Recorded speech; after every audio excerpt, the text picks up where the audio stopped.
ሰላም ሰላም የተከበራችሁ የዚህ ቪዲዮ ተከታታዮች እንደምን አላችሁ? ዛሬ ለየት ያለ አንድ ቪዲዮ አሳየዋችሁ። ይህንን ታውቁ ነበር እንዴ? አንድ የስራ መደብ ደረጃ ወደ ቀጣዩ ያለውን የስራ መደብ ደረጃ 3 እርከን ብቻ እንደሆነ ልዩነቱ ታውቃላችሁ? እስኪ ይህንን ልስራላችሁ። እስኪ ይህንን እዩትና እናንተ መመስከር ትችላላችሁ። እንግዲህ ደረጃ ማለት ኮለመን ነው፣ ወደዚህ የምትሄዱት እንደማለት ነው።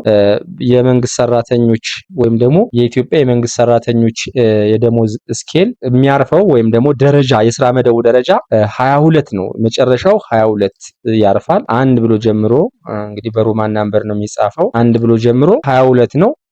ደሞዙ ደግሞ የ22 ጣሪያ ደግሞ 50 ሺህ ከዚህ አይበልጥም።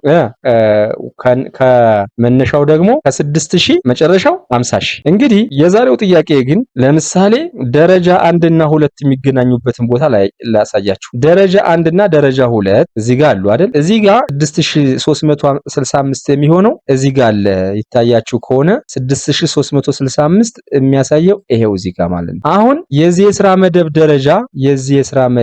ደረጃ 1 እርከን 3 ላይ ያለችው ደሞዝ የደረጃ 2 መነሻ ትሆናለች ማለት ነው። ስለዚህ ተከታታይ የስራ መደቦች ደረጃ 3 እርከን ወደ ውስጥ ገባ ሲል ለቀጣዩ ደረጃ ወይም ከፍ ወዳለው ደረጃ ስትሄዱ መነሻ ሆኖ ያገለግላል ማለት ነው። ወይም ደግሞ ሁለተኛ ለምሳሌ ዘው ምሳሌ ልስራላችሁ። የደረጃ 8 እና የደረጃ 9 የደረጃ 8 እርከን 3 ላይ ያለ ሰውና እርከን 3 ላይ ገባ ብሎ ማለት ነው የደረጃ 9 መነሻ ሆኖ ያገለግላል ማለት ነው። ስለዚህ ፐርስፔክቲቭ ያሉ የስራ መደብ ደረጃዎች ተከታታይ ያሉ የስራ መደብ ደረጃዎች የትንሹ ደረጃ እርከን 3 ላይ ያለው የቀጣዩ የስራ መደብ ደረጃ መነሻ ሆኖ ያገለግላል ማለት ነው። ስለዚህ የዚህ የደረጃ 9 መነሻ የደረጃ 8 እርከን 3 ላይ ይቺ ማለት ናት፣ እዚህ ጋር ታገኟታላችሁ ማለት ነው። ስለዚህ ይሄንን በስራ መደብ ህግ ስናይ ለምሳሌ ስሚስ ትሬኒንግ ላይ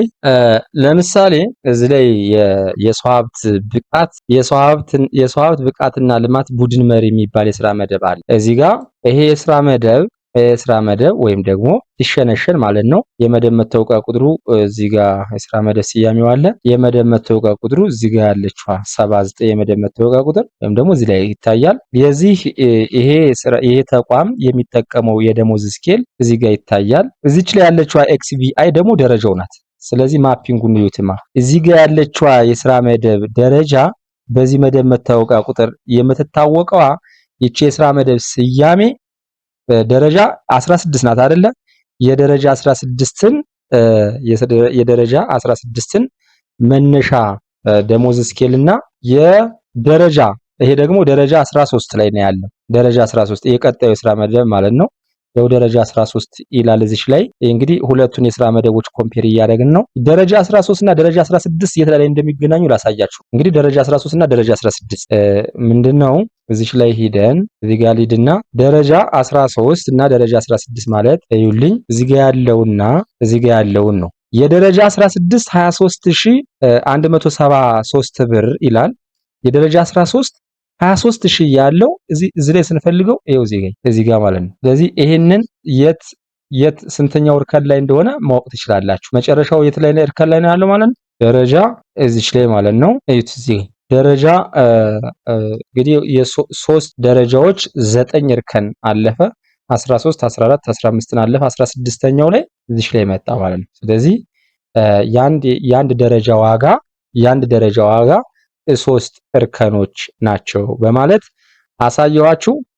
እንግዲህ ይሄንን ቪዲዮ የሰራሁት ከዚህ በፊት የሆነ ነገር ታውቃላችሁ ወይ ስለ አንድ የስራ መደብ ደረጃ ከቀጣዩ ጋራ በስንት እርከኖች እንደሚበላለጥ የሚያሳይ ቪዲዮ ሰራውላችሁ። ኖሃው እንዲኖራችሁ ነው።